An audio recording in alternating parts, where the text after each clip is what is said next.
everyone! Magandang araw sa inyong lahat. Welcome back dito sa ating channel.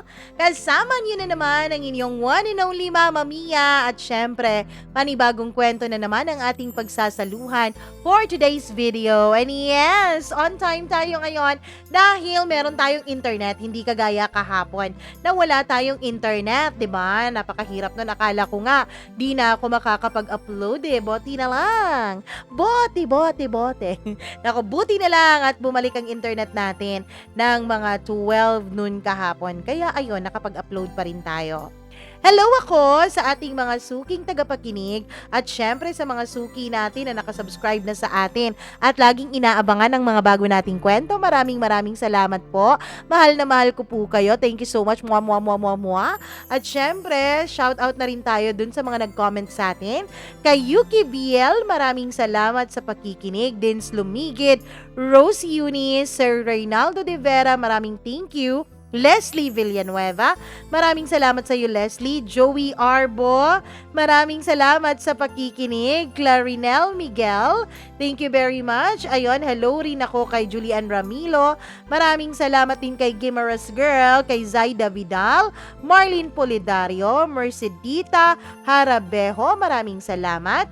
Des Limbo, maraming thank you sa iyo. Jonalyn Flores, hello din ako kay Key Sharot, kay Lyda Herdy, Suzette Cruz Supan, maraming salamat. Kay Aksa Heliana Pinky Seawards, maraming salamat sa iyo. Leia Pilapil, hello rin kay Lynn Javier. Che Fern, maraming thank you sa iyo, Che. Hello rin kay Princesita Meralies. Hi din kay Lakwatsa, kay Grace Sarmiento, maraming salamat. Angelita Villafuerte, Angelita lagi yan. Hello rin kay Sheila May Isuga, maraming salamat. Hello rin kay Beth Lyrics at sa lahat ng nakikinig sa atin. Dun sa mga hindi po nabati, sa susunod na po dahil atin ang sisimulan ang ating tampok na kwento sa araw na to dito lamang sa Dear Mama Mia.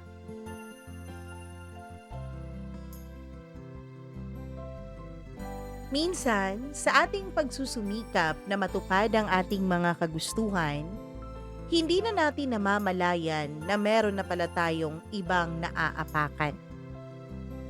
Minsan, mas inuuna natin ang magpapasaya sa ating puso at hindi na natin sinasanto kung sino ang mga masasaktan nito.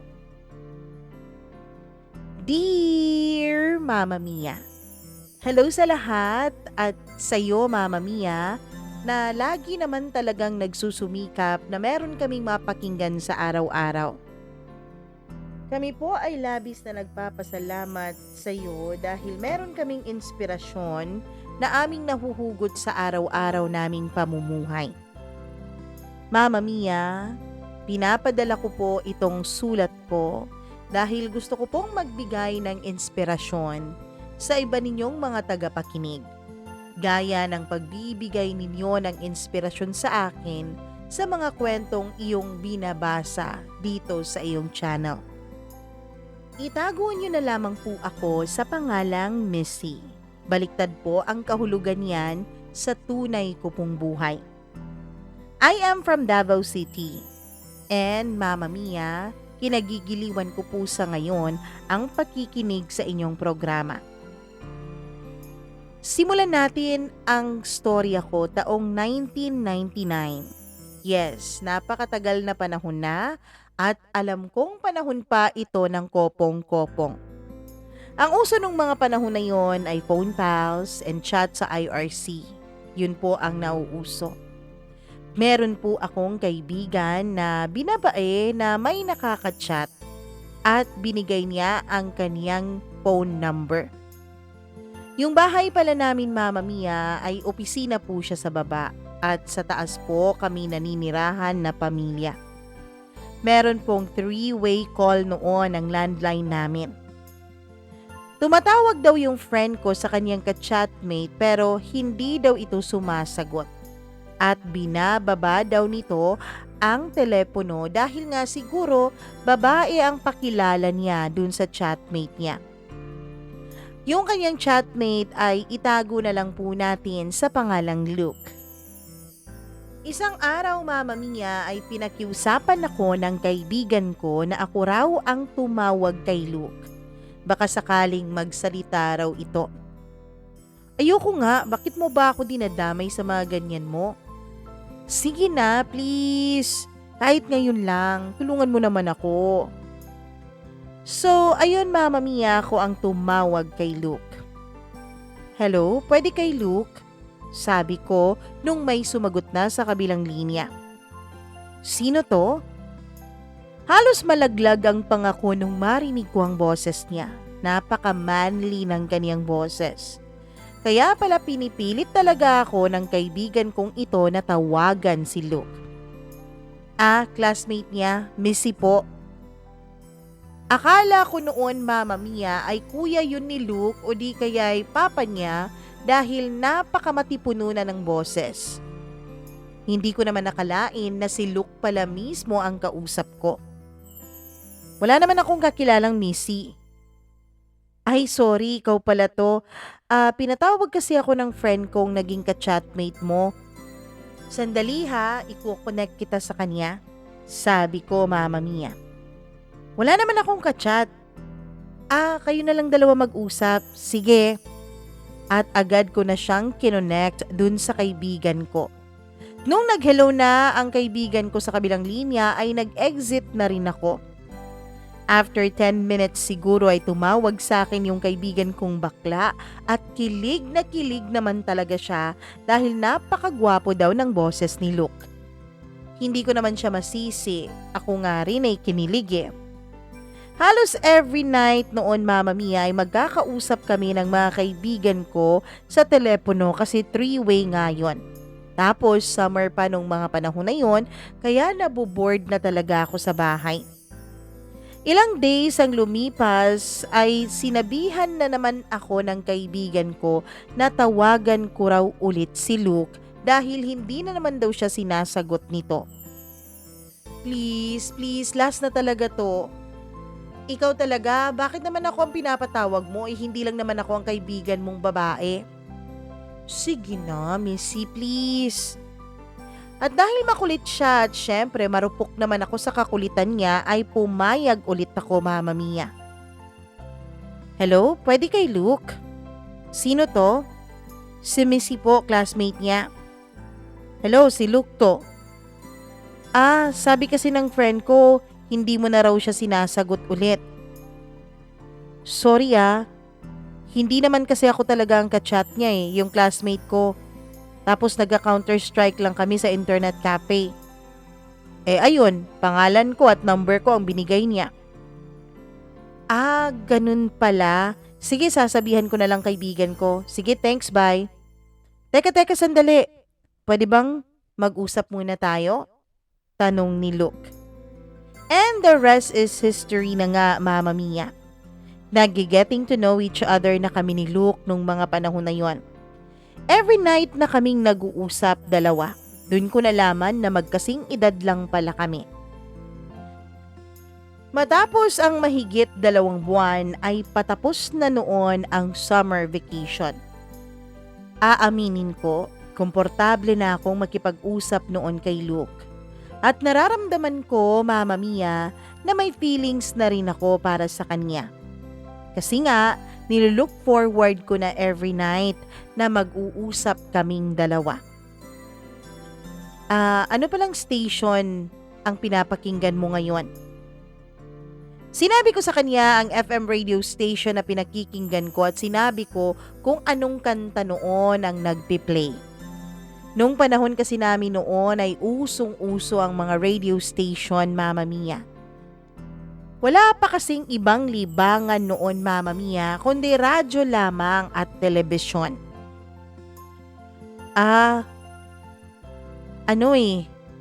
Pwede bang lipat natin? Sabi niya sa akin.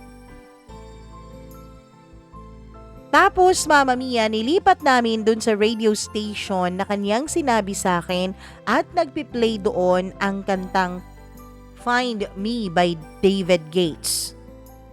Ang senti naman ng song mo. Sabi ko, pero sabay kaming kumakanta sa awiting yon. Halata ba? Halata ba, Mama Mia? Tapos, pagmamadaling araw na talaga namin natatapos ang aming tawagan. Nag-e-enjoy kasi kami na sabay kaming umaawit sa mga tugtuging piniplay sa radyo. Uy, malapit nang mag-start yung pasukan. Mamimiss kitang kausap. Paano to mukhang I love you na, sabi ni Luke sa akin. Ay, ang landi mo naman. Hindi pa nga tayo nagkikita. Tapos, baka akalain mong maganda ako. Hindi totoo yun ha. Hindi naman importante yun. Gustong gusto kitang kausap, Missy. Alam mo ba yung boses mo? Naglilinger pa talaga sa utak ko. At kapag naaalala ko yung boses mo, ay napapangiti ako ng wala sa oras. Never pa akong nakaramdam ng ganito, Missy. Sa'yo lang. Naku, Look, ngayon lang yan. Pag uumpisa na ng klase, makakalimutan mo na yan. Uy, anong sagot mo dun sa I love you ko? Sabi niya in a sad tone. Thank you, sabi ko. Ganon? Manliligaw ako sa'yo, please. Pumayag ka na. Pareho po kami ni Luke, NBSB o no boyfriend since birth ako at siya naman ay no girlfriend since birth. Mama Mia, sabi niya wala rin daw siyang nililigawan kasi Counter-Strike is life sa kanya nung mga panahon na yon. Ako din naman ay hindi din naman ako ligawin kasi boyish po akong manamit. 4 po kasi kaming magkakapatid at ako lang ang natatanging babae. Wala ring sense of femininity yung bahay namin kasi pati yung mama ko ay hindi po mahilig mag-ayos, Mama Mia. Pero maganda naman ang mama ko dahil half Chinese at half Filipino siya. Sorry Luke ha. Hindi pa kasi ako pwedeng mag-boyfriend. Mga bata pa tayo. Hindi ko na maalala kung ano ang exact words ko sa kanya noon, Mama Mia, pero ang naiintindihan ko lang sa sinagot niya ay kapag hindi ko siya pinayagang manligaw sa akin ay hindi na kami mag-uusap pang dalawa. Para saan ba daw at mahuhulog lang daw siya ng sobra sa akin tapos wala din daw naman siyang mapapala. So ang ending, pumayag ako na manligaw siya. Ewan ko ba kung paano niya ako napapayag o kung bakit ako pumayag. So ayun, Mama Mia, nag-uusap pa rin kaming dalawa ni Luke nung bumalik na ang pasukan. Kaya lang hindi na araw-araw kasi nga may pasok na. Every Friday night kaming nag-uusap at madaling araw na ng Sabado kami kung matapos, Mama Mia. That went on for almost a year. Kahit pinagbabawalan na siyang gumamit ng landline phone nila dahil pinapatay na o tinatanggal na ng mama niya yung wire ng kanilang phone, ay hahanap at hahanap pa talaga siya ng paraan para lang makausap ako at ma-connect niya yung phone nila. Ganun nga ata siguro sa pag-ibig. Gagawin mo ang lahat para lamang mapagbigyan ang puso sa iyong nararamdaman. Sa side ko naman, Mama Mia, sa bahay namin ay hindi naman po masyadong strict. Bukod sa wala na po ang mga magulang ko at Bukod sa wala na sa bahay ang mga magulang ko dahil nasa farm na nagsistay ang mga ito, yung pangalawa kong kuya ay bumukod na rin, Mama Mia, dahil may asawa na. Ang kasama ko na lamang sa bahay ay yung panganay namin at yung kanyang asawa, tapos yung bunso naming kapatid. Kaya naman dahil masyado rin silang busy sa kanilang mga buhay, ay walang nakakapansin sa akin kapag pinapatay ko na ang ilaw at nasa may sala lamang ako habang nagtetelebabad kasama si Luke. Hanggang sa lumipas ang ilan pang mga buwan. First year college na kami. IT yung kinukuha niyang kurso, samantalang ako naman ay accountancy. Hindi pa rin magkapareho ang paaralan na aming pinapasukan. Dito dahil maghigit 1 taon na rin naman kaming nagtatawagan, Mama Mia, ay nakapagdesisyon na kaming dalawa na magkita. Night class nga pala ako nung mga panahon na ito dahil pinapatrabaho na ako ng kuya ko kasi nga college na raw ako. Dapat matuto na raw ako sa sense of responsibility. Mama Mia, ang amin pong usapan ay magkita nung araw na yon. Pero hindi siya nagpakita sa akin. Tiningnan lang niya ako mula sa malayo. Chinek niya siguro kung talagang pangit ako, Mama Mia. At siguro nga napapangitan siya dahil hindi siya nagpakita sa akin. Mides, yun pala ang endearment naming dalawa. Short for my dear. And that day, dahil hindi siya nagpakita sa akin, ay nag-usap kami sa telepono. Bakit hindi ka sumipot kanina, Mides? Antay ako ng antay sa'yo eh. Sabi ko na may halo ng pagtatampo noon. Ando naman ako, Mides. Kaya lang, napakaganda mo eh. Kaya nahiya akong lumapit sa'yo. Napakaganda? Sigurado ka bang ako yung nakita mo? Sigurado ka bang ako yun? Baka akala mo lang yun at iba pa lang tinitignan mo ha? Nagbabasa-basa ka kasi ng mga greeting cards sa card section ng bookstore. Naka-blouse ka na blue at naka-blue pants na denim bag din ang gamit mo. Mama Mia, gulat na gulat ako dahil ako nga yun. Ako nga yung nandun sa bookstore kung saan kami dapat magkikita tapos nagbabasa lamang ako ng mga cards. Tapos yung dinescribe din niya na suot ay yun din ang suot-suot ko. Nandun ka pala? Asan ka dun? Secret. Ang unfair mo naman, bakit hindi ka lumapit sa akin? Nahihiya ako, Mides eh, sabi niya. Bakit ka naman mahihiya? Unfair ha, nakita mo na ako tapos ikaw hindi pa kita nakikita. So ayun Mama Mia, nag-usap kaming dalawa na magkita ulit next night. Same spot sa bookstore na yon. Mama Mia, hindi pa rin siya lumalapit sa akin noon. Pero naramdaman ko na may isang taong tingin ng tingin sa akin. Palingon-lingon na ako sa likod at sa gilid ko kung nasaan ba ang taong nakatingin sa akin. Di ba ramdam mo naman, Mama Mia, kapag may taong nakatingin talaga sa'yo? Paalis na sana ako nung bigla kong napansin na may isang lalaking may polong nilagay sa kanyang balikat. Tapos ang polong yun ay uniform na puti. Nakita ko na medyo may pagka-brown ang kanyang buhok. Hindi pa po uso ang time na yon, Mama Mia, na magpa-hair color. Agwa oxinada pa ang gamit namin nung mga panahon na yon. Humiti siya sa akin. Sobra akong kinabahan nung mga panahon na yun, Mama Mia. Kaya naman, ang ginawa ko ay dumiretso ako palabas ng bookstore at nagmamadali pa akong naglakad. Mama Mia, hindi ko masyadong nakita ang mukha niya. Pero aaminin ko na medyo na-turn off talaga ako sa pormahan niyang yon. Kasi mukhang barumbado eh. Tapos, mukha pang madungis tignan dahil siguro sa kanyang buhok.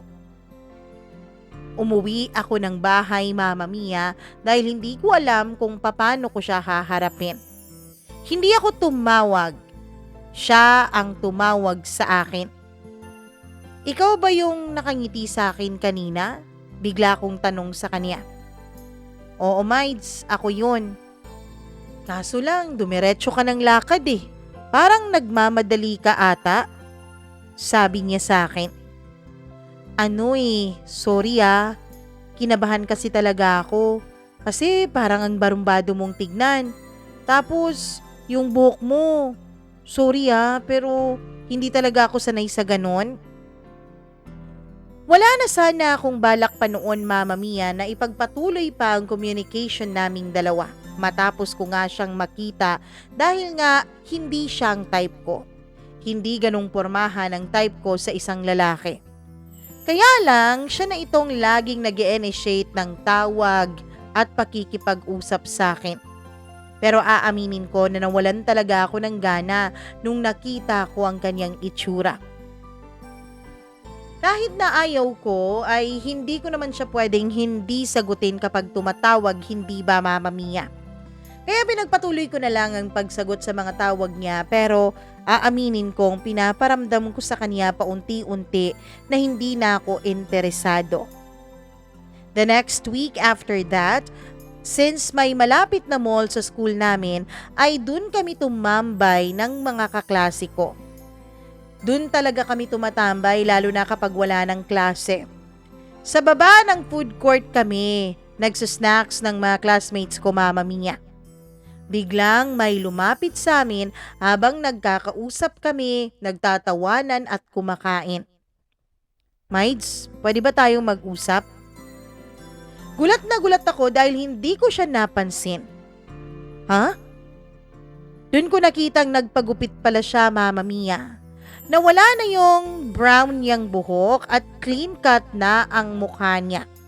At doon ko nakita na gwapo naman pala itong taong kinatatakutan ko the other week lang.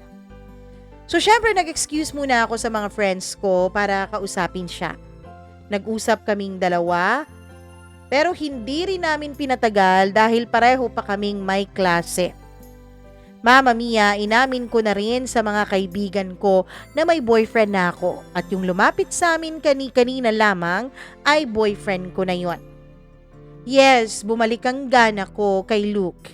Syempre dahil hindi na siya dirty Luke, kundi clean looking na siya Mama Mia.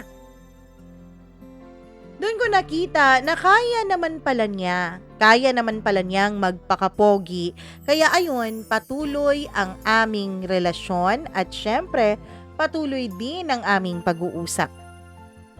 Nakalimutan ko nga palang banggitin Mama Mia, na sa college friends o barkadas namin, 3 po ang boys at 3 din kaming girls. Naging magka-close kami dahil classmates kami sa lahat ng subject. Ganun ata talaga basta first year kayo. Naka-blocking yung mga subjects ninyo.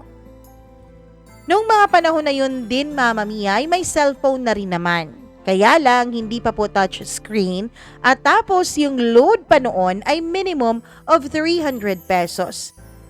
Kasi load card pa talaga at wala pa yung patingi-tinging load sa may tindahan.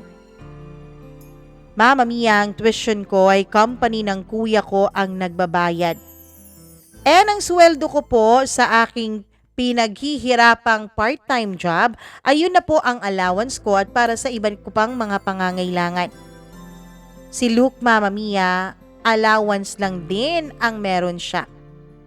Kapag nagdi-date kaming dalawa ay hindi talaga ako nagpapalibre. Either kanya-kanya kami ng bayad o di naman kaya ay ako ang nagbabayad para sa aming dalawa. Hindi ko na po yun pinansin masyado na dapat ay lalaki talaga ang gumagastos sa mga dates. Kasi ako naman Mama Mia, inisip ko naman na hindi rin naman kawalan kung ang babae ay gagastos din paminsan-minsan. At pareho pa po kaming estudyante nung time na yon. Nakikita ko pong nagtitipid siya para may pamasahe siya o may pambili ng something for me, Mama Mia. Small efforts mula sa kanya pero appreciated ko naman masyado. Pero dito ko napansin na ito palang si Luke ay napakaseloso naman pala talaga. Nagbabago agad ang mood niya kapag nagkakasabay kami ng mga friends ko, lalong-lalo na kapag kasama ko yung mga friends kong boys sa paglabas ng school. Hindi niya sinasabi sa akin na nagsiselos siya. Pero napapansin ko naman ang pagbabago ng kanyang mood at pagkawala ng kanyang sweetness sa akin. Mama Mia, naapektuhan ako kapag nagbabago ang mood ni Luke. Lalo na kapag nandyan ang mga kaibigan ko at nandyan yung mga classmates ko. Pero syempre, iniintindi ko na lang ang pagiging seloso niya. Ang ginawa ko ay iniwas ko na lang ang sarili ko na pagselosan pa niya lalo yung mga kaibigan ko. In short, ako na lang po ang umiiwas para wag na kaming magkagulo at mag-away pa. Bago sa akin ang mga experiences na to, Mama Mia. Bago sa akin na nagbibigay ako ng extra care at nararamdaman ko talaga ang pagmamahal ko sa opposite sex.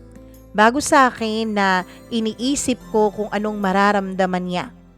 Kung nung high school ako, Mama Mia, ay wala po akong pakialam at sanay po ako na binubuli ako ng halos mga lalaki kong classmates. Kasi nga, yung mga classmates ko dati ay galing sa mga Chinese family at meron po talagang mga kaya sa buhay. Kaya lumaki po akong low ang aking self-esteem from elementary to high school. Gusto ko nga noon na lumipat sa public school pero hindi naman pumapayag ang mama ko. Mama Mia, frustrated po ang mama ko na matuto kaming magkakapatid ng Mandarin. Kasi sa kanilang 12 magkakapatid ay wala talagang may alam kung paano magsalita ng Chinese. Yun po ang pinagsisisihan nilang magkakapatid nung lumalaki daw sila. Tapos kami raw ay babaliwalain na lang daw namin ang kanilang pagpapaaral sa amin. Importante daw na matuto kaming mag-Mandarin. Meron po akong classmates, itago natin siya sa pangalang Ray. Na-appreciate ko talaga siya, Mama Mia, dahil bukod sa napaka-responsable niya ay caring at God-fearing din siya. Ideal man nga siya kung tutuusin. At hindi ko maiiwasan na maikumpara siya sa boyfriend kong napaka-immature. Mama Mia, masaya ako sa piling ni Ray. Masaya ako kapag kasama ko siya. Pero kung pag-ibig ang pag-uusapan, ewan ko kung bakit mas mahal ko pa rin yung red flag kong boyfriend. Oo, nakikita ko ang red flag ni Luke pero siya pa rin talaga ang laman ng puso ko. Siguro napapansin ni Luke na medyo lumalayo ang loob ko sa kanya.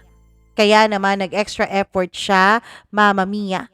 Hindi ko lang talaga maiwasan na feeling ko ay may pagkakataon na gusto po naming i-express ang aming nararamdamang pagmamahal sa isa't isa. Oo, Mama Mia. Noong mga panahon na yun, dahil lagi kaming away ng away, ay naisip namin na baka may isang solusyon para matanggal na ang lagi naming pag-aaway dalawa. And yes, Mama Mia, may nangyari sa aming dalawa ni Luke. Siya ang unang experience ko pagdating sa pakikipagniig. Hindi ko na lang po sasabihin o idedetalye dito dahil napaka-SPG na po nung mga pangyayari. Pareho din po naming first time ang nangyari sa amin. Mama Mia, dahil nasubukan na ni Luke na may nangyari sa aming dalawa, ay halos inaraw-araw na niya ako. Naisip ko rin kasi noon nung nag-attempt at nag-initiate si Luke nung unang may mangyari sa amin, inisip ko, Mama Mia, baka mabawas-bawasan ang pagiging seloso niya kung sakali mang ibigay ko na ang aking sarili sa kanya.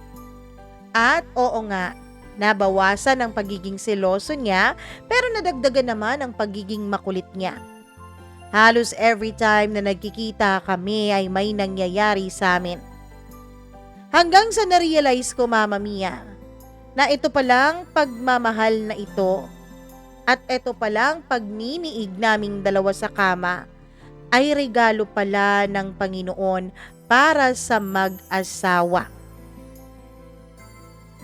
Na-realize kong kaya pala ito ang regalo ng Panginoon sa mag-asawa ay dahil kapag nasimulan mo na pala itong gawin, ay hahanap-hanapin mo na pala at kakailanganin na pala ng iyong katawan.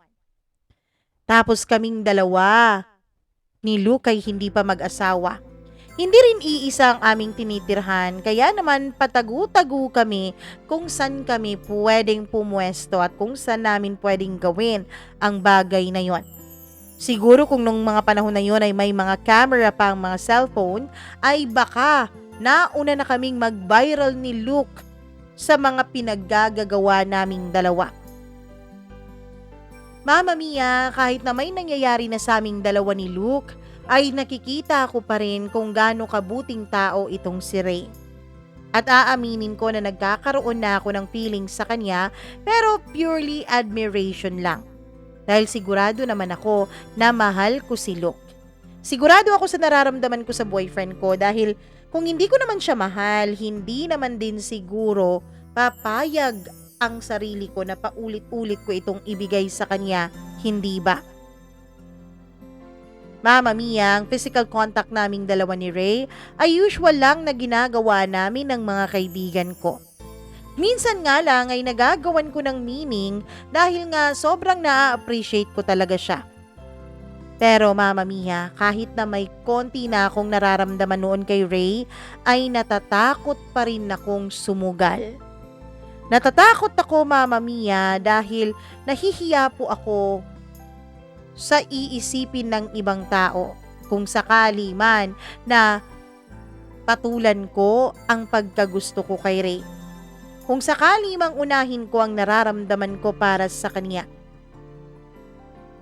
Mama Mia, inisip ko noon, dapat maging kontento na ako kay Luke. Dapat tanggapin ko na ang lahat-lahat patungkol sa kanya dahil siya na ang nakauna sa akin. Siya na ang may-ari ng katawan ko nung mga panahon na yon. Hanggang sa naramdaman ko na itong si Ray Mama Mia ay parang may nararamdaman na ring kakaiba para sa akin. Kinakabahan na ako nung time na yon. Inisip ko, papaano na lang kung magko-confess siya sa akin? Kaya naman Mama Mia, may ideyang lumapit sa utak ko. Paano kaya kung ako ang maunang mag-confess at umamin kay Ray? Baka mawala na lang ang aking nararamdaman para sa kanya. Mama Mia, umamin si Ray sa akin. Umamin siya na gusto niya ako, na mahal niya ako. Hindi ko na maalala ang bawat detalye kung paano kami nagkaaminang dalawa. Pero sa huli ay sinabi ko sa kanya na hindi ko kayang makipaghiwalay kay Luke. Na mahal ko si Luke. Oo, na-appreciate ko siya. Oo, nakikita ko ang mga magagandang qualities niya. Pero si Luke pa rin ang laman ng puso ko.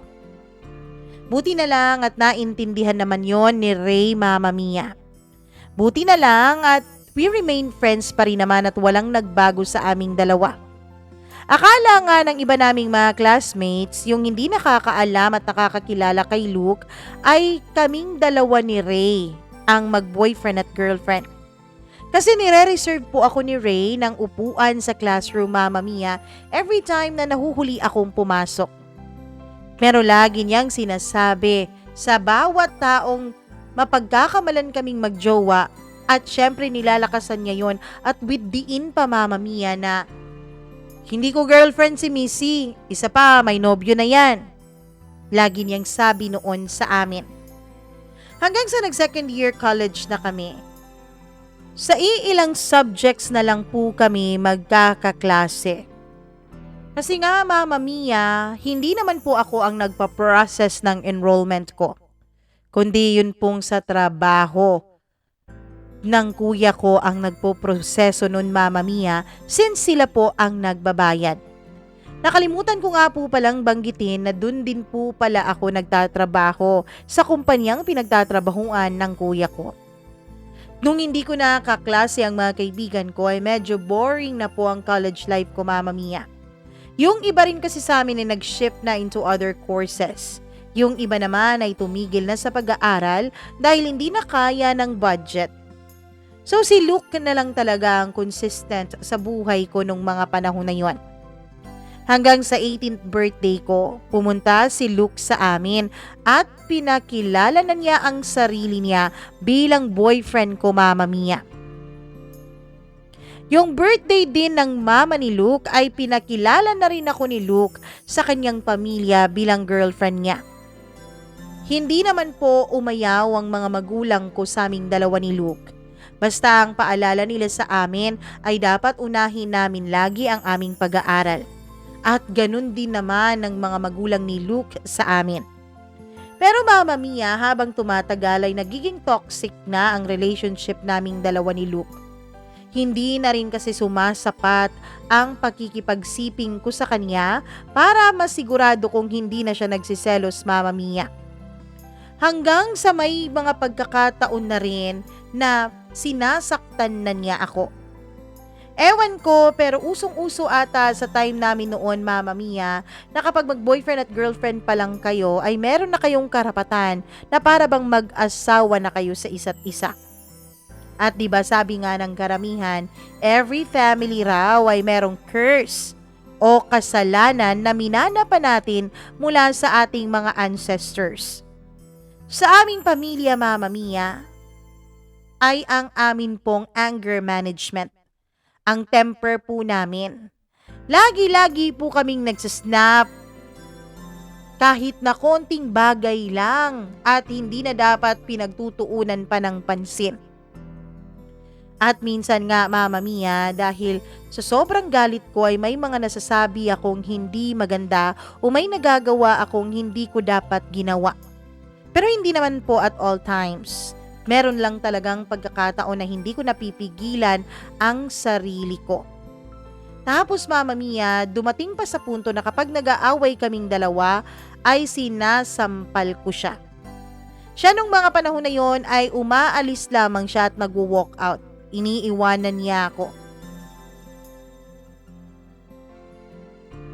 Pero kahit na matindi kaming mag-away dalawa ni Luke, kapag nagkakaayos naman kami, ay matinding bakbakan din ang nangyayari sa pagitan naming dalawa. Humahanap kami ng tiyempo at humahanap kami ng lugar kung saan namin magawa ang mga hindi dapat sana naming gawin. Hanggang sa nabuntis na niya ako, Mama Mia. Third year college ako nung nabuntis na nga ako ni Luke. Umiiyak ako nung mga panahon na yon.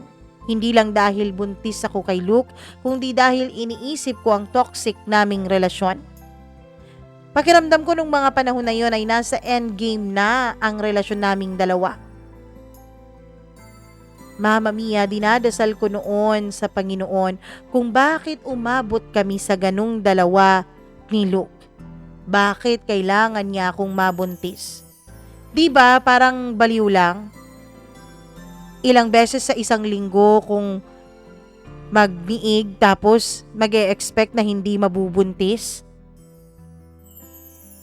Ang puso ko noon ay dasal ng dasal at tanong ng tanong kung bakit hinayaan ako ng Panginoon na mabuntis. Pero yung utak ko naman, Mama Mia, ay lagi akong pinapagalitan. Yan, kasalanan mo yan. Kasi 'di ba, choice mo yan eh. Parang may nagsasabi sa utak ko na choice ko to at hindi ito ang inilaan na daan ng Diyos para sa akin. Umiyak ako, Mama Mia. Kahit nga ngayon habang naiisip at naaalala ko yon ay umiiyak talaga ako. Hindi ko alam kung talagang ang Panginoon bang nakikiusap sa akin noon or nakipag-usap sa akin noon o ang kalaban niya. Madali lang naman natanggap ng mga magulang ko na magkakaanak na ang kanilang unikaiyak. Ang galit na galit, Mama Mia, ay yung kuya ko. Yung kuya kong eldest na ang kumpanyang pinagtatrabahuan ay siyang nagpapaaral sa akin. 19 years old lang ako nung nabuntis ako, Mama Mia. Nanganak ako, syempre magto 20 years old na ako. Buti na lang at naisip kong hindi naman ako belong sa mga teen moms dahil technically, hindi naman ako nanganak ng 19. Kahit pa wala pa akong 20 at isang buwan na lang ay magto-20 pa ako, Mama Mia, ay 20 na po ang nilagay kong edad ko sa birth certificate ng anak ko. Lahat ng gastos mula sa pagbubuntis ko hanggang sa panganganak ko. Lahat yon pera ko, Mama Mia. May ipon naman kasi ako kasi nga may trabaho ako, diba? Tapos, nahihiya din akong manghingi sa mga magulang ko, lalo pat cesarean section ng panganganak ko noon, Mama Mia. Dahil alam ko na kapag humingi ako ng tulong sa mga magulang ko, ay yung kuya ko ang hihinga nila ng tulong para sa akin. Ayokong masumbatan ulit ako ng kuya ko, kaya naman kahit na mababawasan yung kukonti kong naipon, ay pikit mata na lang po akong gumastos. Ilang weeks, Mama Mia, hanggang sa naging months ay wala na pong paramdam sa akin si Luke nung mga panahon na yon. Oo, nung nabuntis ako ay humarap naman si Luke sa mga magulang ko. Okay lang naman sa mga magulang ko at kinausap naman din si Luke ng mga ito. Ang kuya ko ang pasimpleng kumausap ng personal kay Luke. Pero Mama Mia, mula nung nag-usap sila ng kuya ko ay hindi na nagparamdam si Luke sa akin. Siguro ay nasaktan siya sa mga sinabi ng kuya ko. Matapos kasi silang mag-usap ni kuya, ay nag-usap kaming dalawa ni Luke at bigla niyang tinanong sa akin kung talaga bang siya ang ama ng pinagbubuntis ko. Sa galit ko ay agad ko siyang sinampal. Tinanong ko siya kung ano bang tingin niya sa akin. Ganong babae ba ako sa paningin niya? Ikaw ang kauna-unahang lalaking nakagalaw sa akin, Luke. Ikaw at wala nang iba pa, kaya ang kapal naman ng mukha mo para itanong sa akin ang bagay na yan. Pagkatapos noon ay umuwi siya sa kanila. So Mama Mia, ang akala ko kasi lumipas na ang mga linggo ay hindi pa siya nagpapakita sa akin. Ang akala ko ay wala na siya sa buhay ko. Well, kung mawawala man siya sa buhay ko, edi good. At least makapag-focus na ako sa anak ko at syempre sa trabaho ko. Noong mga panahon na yon, dahil buntis na ako, ay patuloy ako sa aking pagtatrabaho. Tumigil din ako sa pag-aaral ko, Mama Mia, dahil lagi po akong inaantok. May mga times na namimiss ko po si Luke. Umiiyak akong mag-isa, Mama Mia, dahil kahit na anong tapang ng aking utak, ay alam ng puso kong hinahanap-hanap pa rin ito si Luke. Pero syempre, hindi ko po hinayaan ang sarili kong magpakalunod sa lungkot. Yun bang iyak na parang walang bukas? Dahil lagi pong sinasabi sa akin ng mama ko na ang mga lalaki ay hindi dapat iniiyakan. Napakaswerte naman talaga ng lalaki kung iniiyakan mo siya tapos siya pala ay masayang masaya kasama ang mga kaibigan niya o kung sino pa man ang kasama niya sa mga panahon na yon. O diba, luging-lugi ka kung iiyak-iyak ka lang dyan sa tabi? Yan ang laging paulit-ulit na sinasabi sa akin noon ng mama ko. Sabi din ng mama ko nung mga panahon na yon, kung hindi man daw magbabalik si Luke ay ayos lang. Hindi lang naman daw ako ang nag-iisang single mother sa mundo. Oo, Mama Mia, kahit na may lahi kaming Chinese ay hindi naman po tradisyonal ang mga magulang ko. Yun ang isa sa mga bagay na akin talagang ipinagpapasalamat sa Diyos.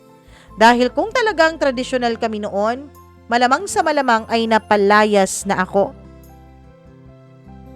Buti na lang at napaka-supportive naman ng mama ko sa akin.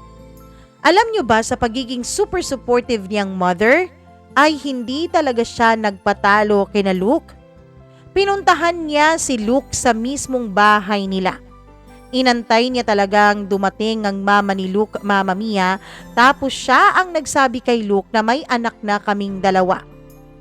Hindi mayaman sina Luke, Mama Mia. Pero alam mo ba kung anong ginawa ng mama niya? Ang natatanging savings niya ay binigay niya sa mama ko para pambili raw ng crib ng anak namin at pambili na rin ng gatas.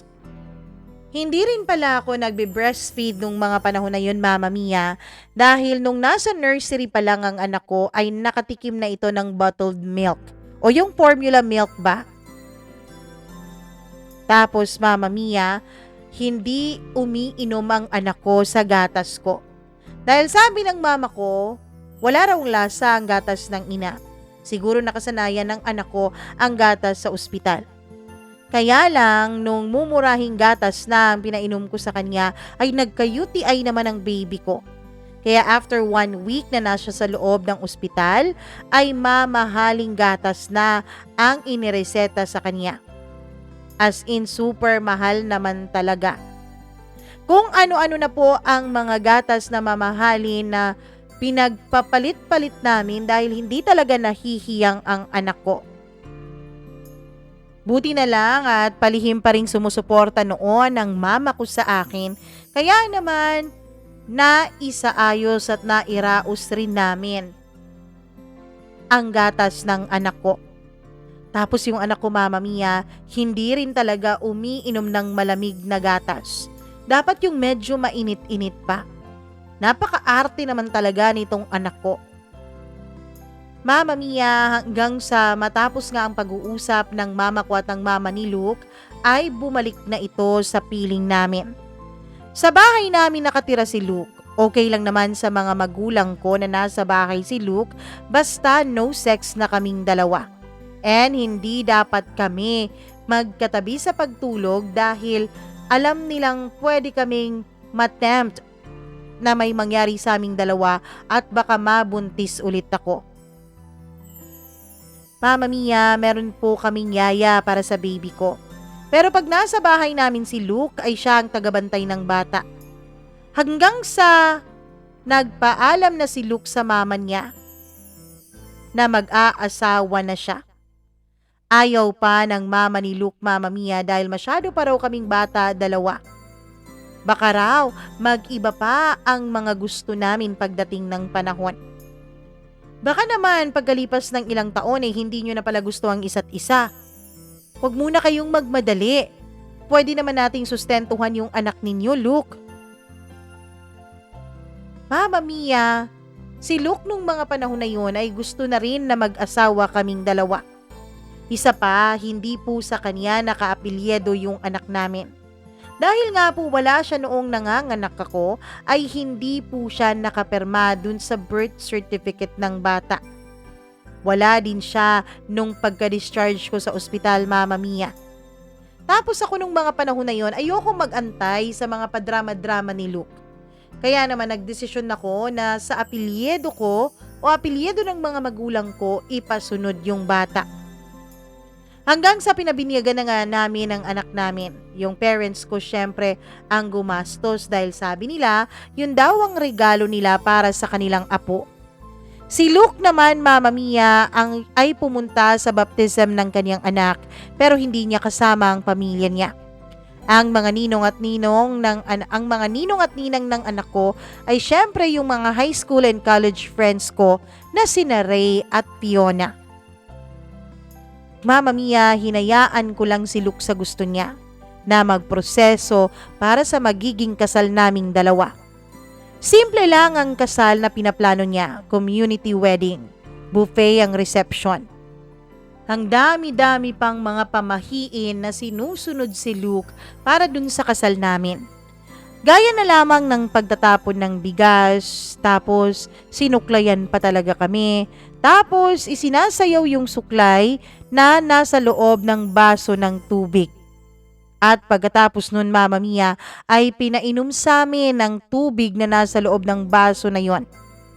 Medyo iyot yun para sa akin, pero syempre, dahil ayoko na rin ng away at nakakapagod ay sinunod ko na lang si Luke. So ayun, kasal na. Meron naman kaming savings para sa konti at munti naming kasal. Capable naman ng both parents namin nung mga panahon na yon ay hindi po kami umasa sa kanila. Dahil nakakahiya na magpapakasal ka tapos ihihingi mo sa mga magulang mo yung panggastos. Nagantay lang kami na may iaabot sila. Yung mama pala ni Luke ay nag-offer na babayaran raw nila ang reception.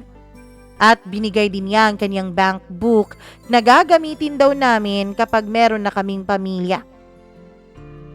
Pinatrabaho din pala siya ng kuya ko pati na yung iba pang mga kapatid ni Luke sa kumpanyang pinagtatrabahuan namin. Part owner kasi ang kuya ko sa kumpanyang yun, Mama Mia. Money matters para sa amin, lalo na sa early stage naming pagsasamang dalawa ni Luke. Sa setup namin, Mama Mia, ay nagbibigay ako sa kanya ng allowance. Ako yung nagbabudget sa mga sweldo naming dalawa. Pero habang tumatagal ay napapansin kong parang nagiging demanding na ang asawa ko. Kasi Mama Mia, pakiramdam niya ay lumalaki na ang sahod niya. Kaya naman napansin ko na parang mas marami na siyang pinapabili sa akin na para bang wala kaming ibang pinaggagastusan.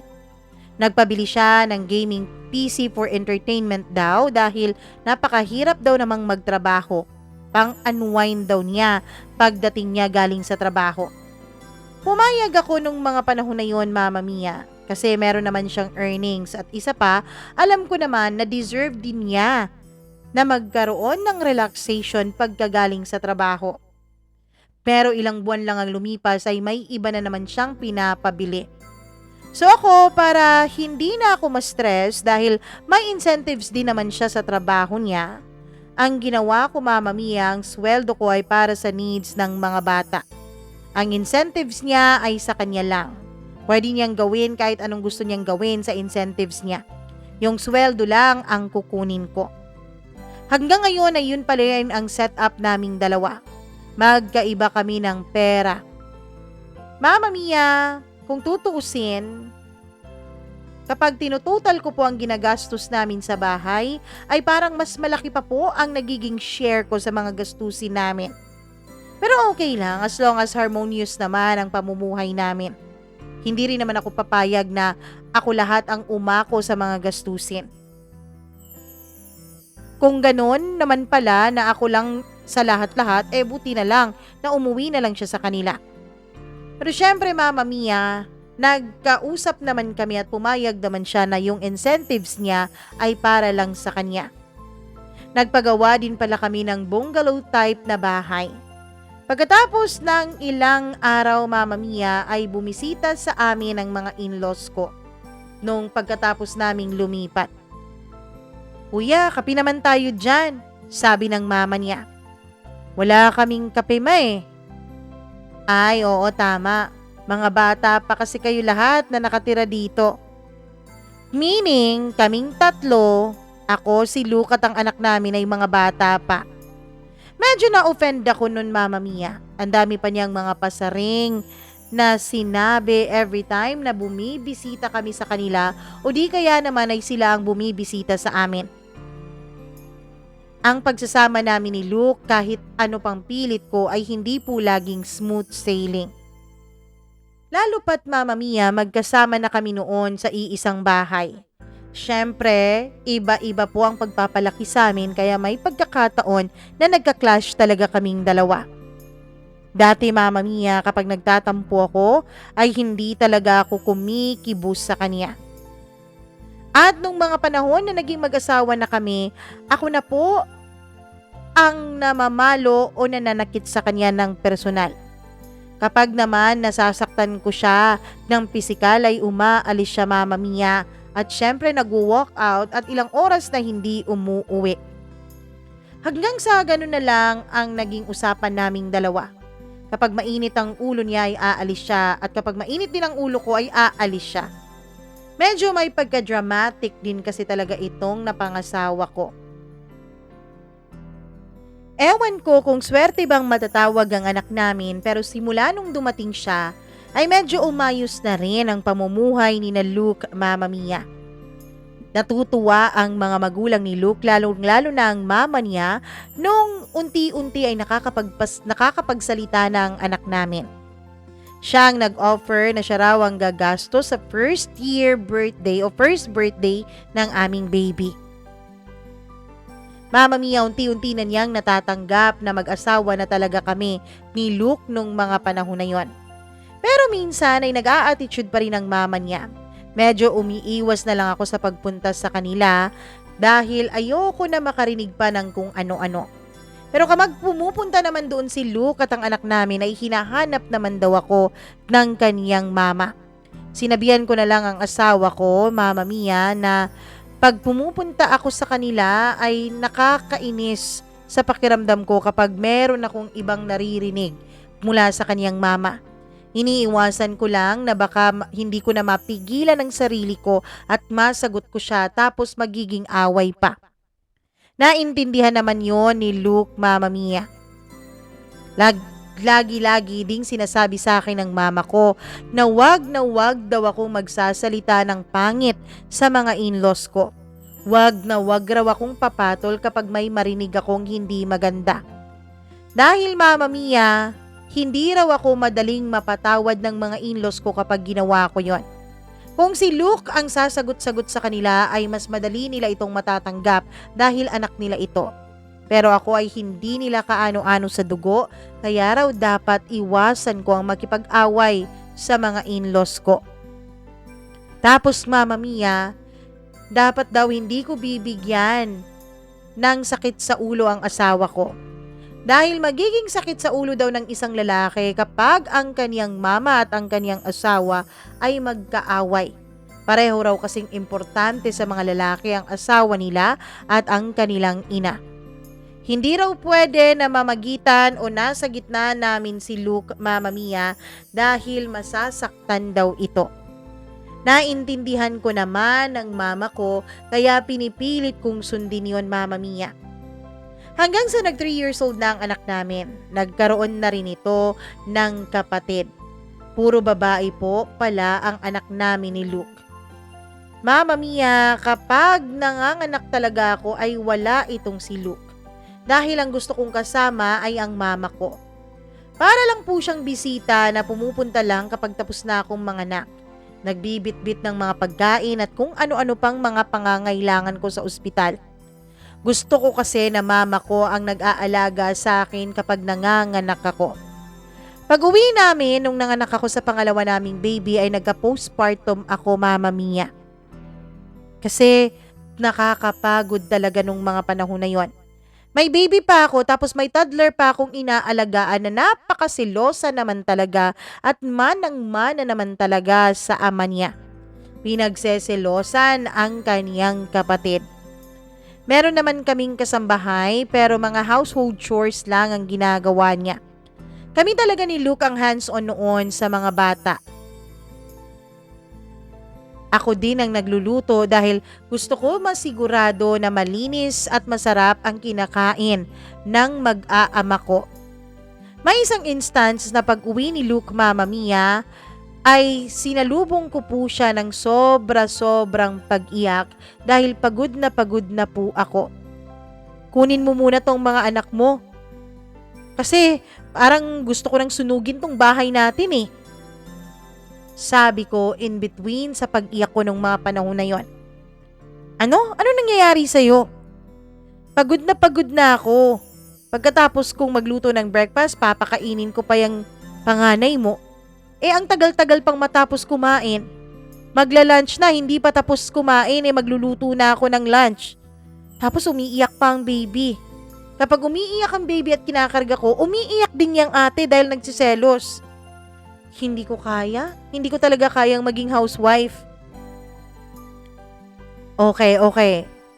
Ngayong Monday, pasok ka na lang sa trabaho mo para makapag-relax ka, para maiba yung paningin mo. Oo, Mama Mia, 1 week lang talaga ako noong naka-maternity leave sa pangalawa kong baby dahil hindi ko kinakayang magpermi sa bahay. Light lang naman ang trabaho ko para lang po akong visitor nung mga panahon na yon. Ang mama ko ay nagagalit, Mama Mia, dahil baka raw mabinat ako sa kaka-laptop ko. Pero sabi ko naman ay ayos lang naman ako. Tapos yung opisina ko pala sa trabaho, Mama Mia, ay nilagyan po ng crib para sa baby. At pumupunta din doon ang baby ko, pati na ang yaya nito, para makita ako sila lagi. Dahil kahit na naiinis ako at napapagod ako sa pag-aalaga ng mga anak ko, Mama Mia, kapag naman hindi ko kasama ang baby ko ay naiiyak din ako. Kaya naman, pumupunta-punta rin sila ng yaya niya doon sa aming pinagtatrabahuan. Ayaw din kasing pumayag ng mama ko na yung kasambahay o yung yaya lamang at ang mga anak ko ang naiiwan sa bahay. Baka raw kasi maltratuhin ng mga anak ko nang hindi ko nalalaman at kawawa naman. Nung sinabi ng mama ko yun ay natakot din ako para sa mga babies ko. At naging maayos naman simula noon ang mga pangyayari. Pero biglang nagkaroon ng malaking problema ang kumpanya na aming pinagtatrabahuan. Mama Mia, nagkaroon po ng mga structure failures at syempre na overwhelm ang kuya ko, pati na rin yung iba niyang mga kasosyo sa negosyo. Nag-hire po sila ng consultant at na-assign kami sa new branch. Nag-uusap pa ng franchising at kung ano-ano pa ang pinag-uusapan nila. At dahil 3rd year college lang kami ay nagkaroon ng discrimination yung mga consultant sa amin, Mama Mia. Yung mga new hires kasi ay mga college graduates, samantalang kami ni Luke ay hindi naman nakapagtapos. Siyempre nagalit ang pamilya ko, Mama Mia, kung bakit ginaganon kami nung mga newly hired sa kumpanya. Umalis yung second brother ko, si Luke, pati na rin yung younger brother ko ay umalis din doon sa kumpanya. Naiwan ako, Mama Mia, kasi ayoko pong i-risk ang future ng mga anak ko. Ayokong pareho kami ni Luke na mawalan ng trabaho. Sumubok naman si Luke na magnegosyo pero bumagsak ito. Na-realize ko, Mama Mia, na hindi marunong magharap ng pera ang asawa ko. Kaya imbis na magdrama ako at aawayin ko siya, ay iniba ko po ang perspective ko. Tinanong ko ang sarili ko, ano pala ang priority mo, Missy? Kasi ito ang pinili ko Itong taong to ang pinili kong maging asawa at ito ang mga consequences ko sa pagpili sa kanya. Hanggang sa nasagot ng utak ko ang gusto ko. Ang priority ko, Mama Mia, ay harmonious na pamumuhay para sa mga anak ko. So dapat kung gusto ko ng harmony ay maganda ang relationship naming dalawa ni Luke. Constant ang communication namin at magkatabi talaga kami sa pagtulog every time na umuuwi siya ng gabi. Mama Mia, may capacity na ako noon to venture my own business. Supportive kasi financially ang parents ko at ang parents ni Luke for capital, Mama Mia. Pero ayoko kasi na masyado akong mabusy sa pagnenegosyo at paghahanap ng pera tapos mawawalan na ako ng oras sa aking pamilya. Ayokong mangyari yon dahil pihadong hindi rin magiging maganda ang kalabasan ng pamilya namin ni Luke kapag nawalan na ako ng tuluyan ng oras sa kanila. Hindi rin kami maluho. Basic needs lang ang kailangan namin. I don't aspire for more, Mama Mia. Ang totoo niyan ay handa nga akong magipag-compromise basta lang hindi masira ang pamilya ko. Pinili ko ang 8 hours job dun sa kumpanya ng kuya ko para less complicated ang buhay ko. Hindi na ako nagnegosyo. Generous din naman ang kuya ko lalo na pagdating sa mga incentives and bonuses kaya naman ayos na rin. I've seen my friends and classmates nung elementary at high school na may mga magaganda ng negosyo, Mama Mia. Kasi nga mga mayayaman na naman talaga sila dati pa lamang. Kami naman ay hindi mayaman pero komportable naman ang pamumuhay namin. Ang neighborhood namin, Mama Mia, ay kabilang naman sa ilang mga neighborhood na merong mga pamilyang nakakaalwan-alwan sa buhay. Mas gusto ko nga noon, Mama Mia, na sa public school mag-aral para classmates kami nung mga friends ko dun sa neighborhood namin. Kaya lang, yung aking mama naman ang nagdedesisyon noon na sa private school nga kami pag-aralin dahil nga dun sa Mandarin subjects. Mama Mia, nung nakita ko po ang isa kong classmate at nalaman ko kung ano-ano na ang naa-achieve nila. Kung gaano na sila kayaman, kung gaano kagandang bahay meron sila, kung gaano kagandang kotse ang dinadrive nila, dun ko po iniiwasan na sumali sa mga reunion na yan. Kasi Mama Mia, nalalaman ko na yung mga classmates ko pala ay nagta-travel na lamang. Tapos, umaalis-alis na lamang kung kailan nila gusto dahil may kanya-kanya na silang negosyo. Samantalang ako ay tied into an 8-hour job. Pero pinili ko naman to Pinili ko naman ito. Mama Mia, dahil sa pangyayari ay hindi na nagstay sa farm ang parents ko. Nag-open sila ng shop para sa pangalawa kong kuya at para na rin kay Luke at sa bunso naming kapatid. Ayaw na kasi nila noon na magtrabaho pa para sa eldest namin. Kasi nga, feeling nila ay nade-degrade sila dun sa maraming consultant na hinire na mga college graduate at yung iba ay mga may masters pa. Kaya naman yung mga magulang ko na lang ang nagtayo ng negosyo para may i-manage silang tatlo. Mama Mia, nung mga panahon na yon ay kinder na rin ang eldest kong anak. Tapos 3 years old na rin yung bunso namin. Wala na kaming kasambahay nung mga panahon na yon dahil naiinis na ako sa pag-a-adjust ko sa mga pag-uugali nila. Yung isa pa kasi naming kasambahay na pinagkakatiwalaan namin ay itinanan ng mechanic ng papa ko. Napaka-responsible din naman ng asawa ko pagdating sa pag-aalaga sa aming mga anak. Dun lang talaga ako lubos na nagpapasalamat kay Luke. Nagkakatulungan kaming dalawa sa mga household chores. May mga times na hindi talaga maiiwasang mag-overthink at natitrigger din talaga kami, Mama Mia. Lalo na nung napanood ko ang movie na One More Chance ni na John Lloyd at Bea Alonzo. Napakaraming realizations ang pumasok sa utak ko. Mga what ifs. What if iba yung desisyon ko? Iba yung ginawa ko dati? Ano kaya ang buhay ko ngayon? Pero Mama Mia, meron din namang sumasagot doon sa utak ko. Sigurado ka bang magiging masaya ka kung iba ang kinahinatnan ng buhay mo? Bakit hindi ka ba masaya ngayon? Tanong ng utak ko. Medyo natauhan ako. Life is uncertain. Dapat lang pala na contented tayo sa buhay na meron tayo. Maski nasan ka pa, maski ano pang ginagawa mo, kung hindi ka naman satisfied at hindi ka contented, ay magiging komplikado talaga ang buhay mo.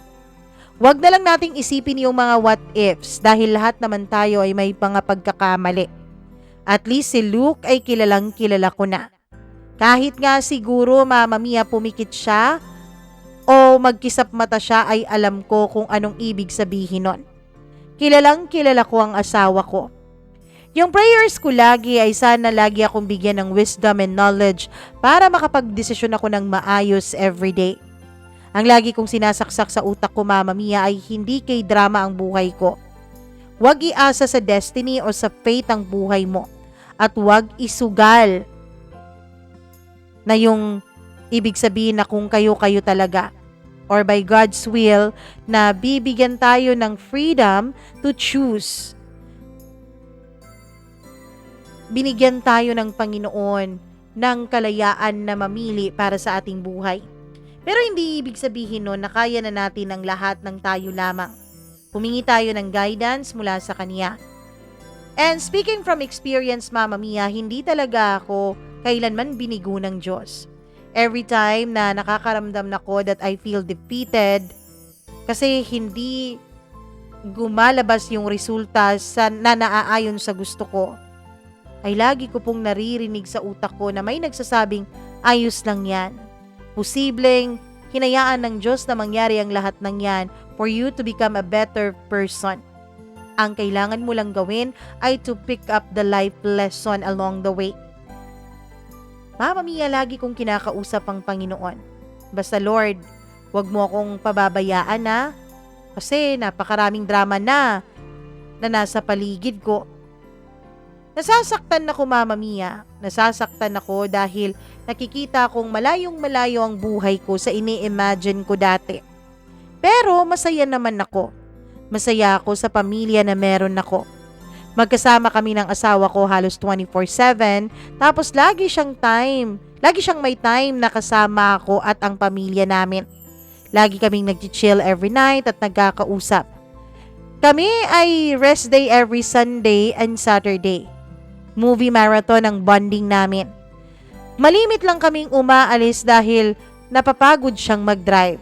Ayoko ring mag-drive, Mama Mia, dahil mainit po ang ulo ko at baka magkabanggaan ako doon sa daan tapos magkaroon pa ng road rage. Mama Mia, ang tanging gala lamang namin ay kapag nag-grocery kaming pamilya. Tapos kumakain kami sa labas at umuuwi na. Boring kung iisipin ang buhay namin. Walang masyadong ganap, walang masyadong drama. Pero ito ang pinili ko. Ito ang inaalagaan ko dahil ito ang ayokong mawala sa amin.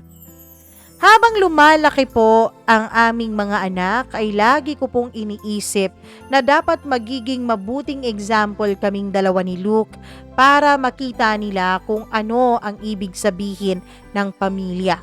Kung ano ang ibig sabihin na minamahal ka at mahal mo rin yung taong iyong kasama. Mama Mia, napakahirap po talaga na magpalaki ng dalawang bata. Nagsastruggle po ako na wag silang ipagkumpara sa isa't isa. Kasi Mama Mia, yung bunso po ay talagang sakit sa ulo. Iba po siya, hindi po siya normal na bata. Nung una nga ay kinakabahan ako dahil baka special child siya. Baka kailangang i-therapy as early as possible. Nag-self-evaluate din ako sa anak ko, Mama Mia, pero mas lalo po talaga akong naguluhan noon. Dahil hindi ko po alam kung bakit parang slow po siyang mag-isip. Pero may mga times din naman na naa-amaze ako sa development niya. Grade 3 siya nung time na yon. For my peace of mind ay pina-assess ko talaga siya sa isang professional. Ang resulta, Mama Mia, ay above average pala ang bunso kong anak and manipulative. Kaya pala ganun siya. Para pala mapasunod niya kami sa mga gusto niya. Para wag siyang mautusan sa bahay, lagi siyang nagpapa-blind-blind o nagbibingi-bigingan. Tapos, Mama Mia, nirefer kami sa isang psychiatrist. Pinayuhan kami kung paano i-handle yung ganong klaseng bata.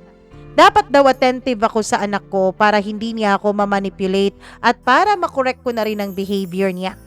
Dahil kapag hindi ko raw yun na i-correct, ay baka mas lalo pa itong lumala habang siya ay tumatanda. Kailangan ko rin siyang tanungin araw-araw kung how's your day. Para ma-release niya yung feelings niya and yung ideas niya.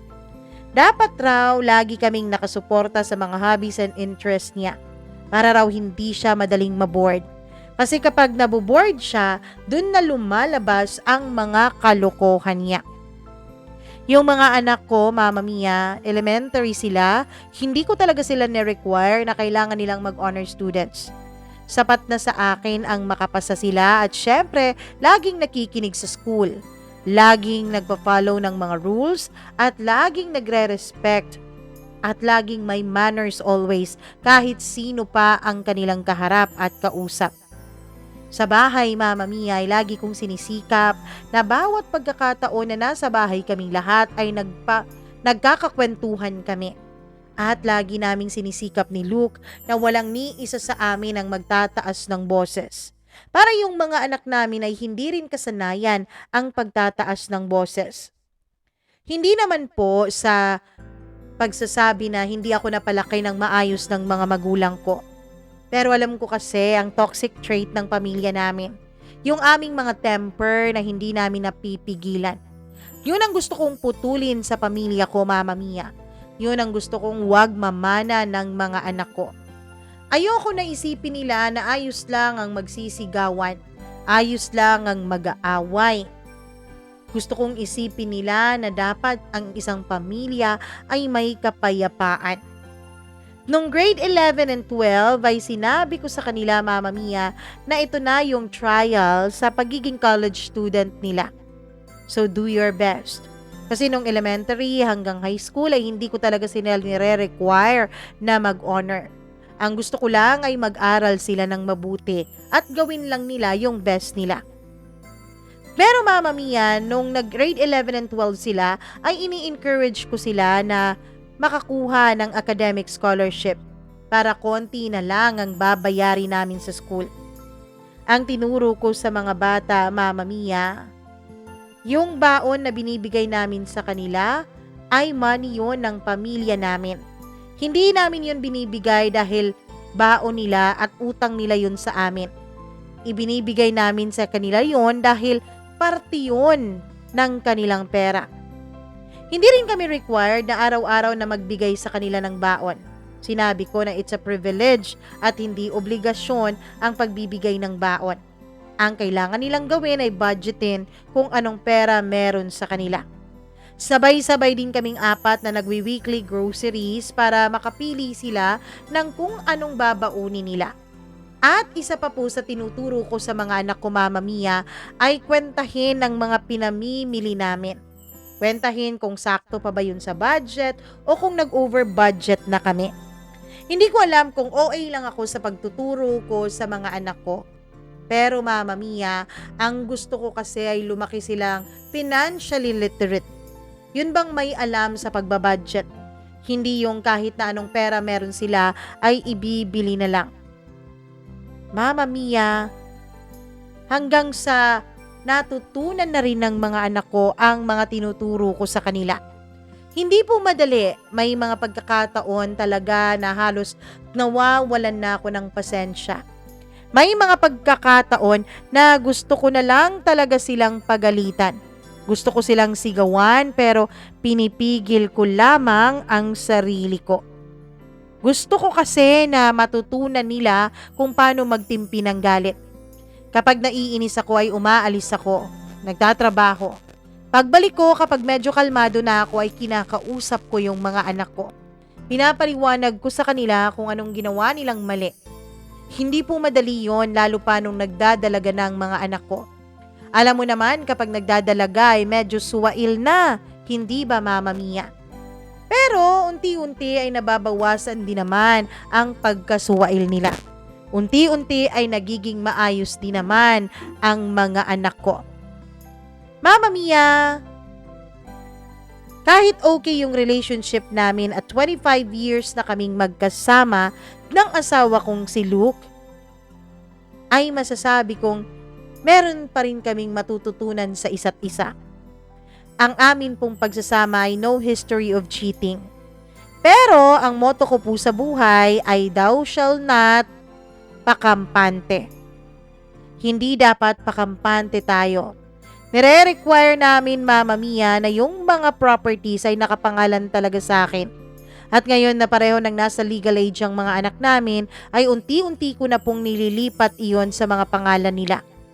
Ang mga sasakyan ay nakapangalan kay Luke. Kasi siya naman ang mahilig sa mga sasakyan.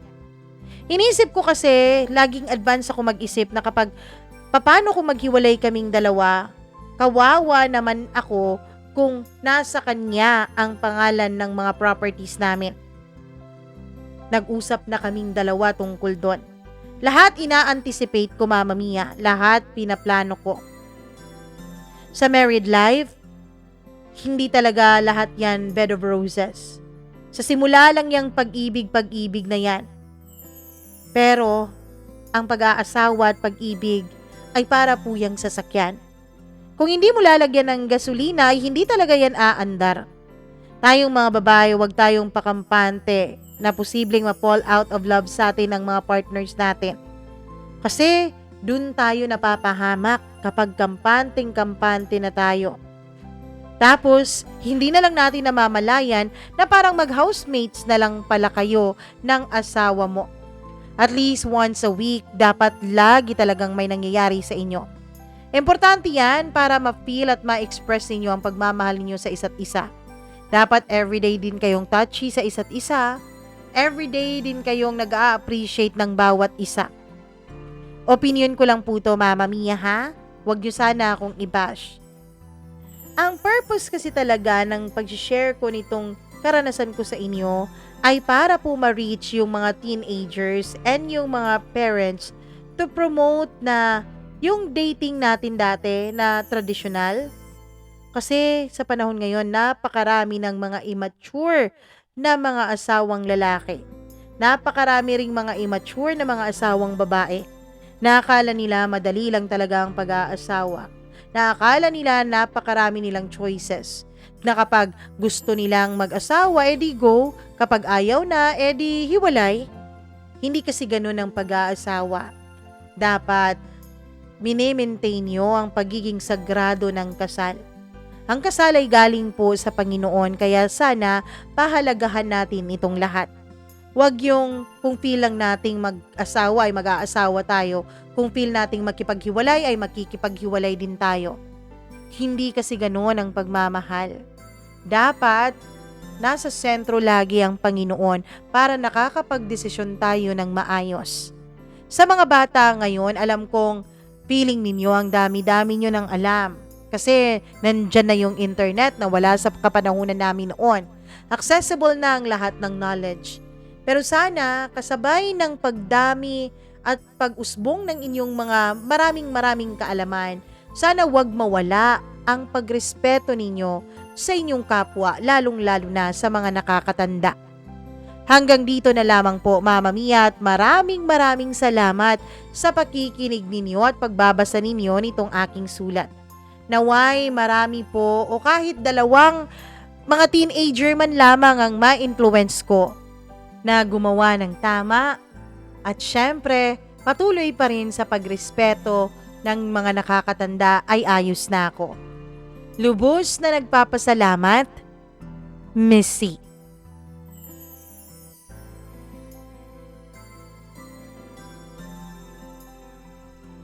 Grabe naman ang kwento ni Ma'am Missy. Tama naman din talaga, 'di ba? Sa kapanahunan natin ngayon, ang bilis-bilis na ng mga impormasyon.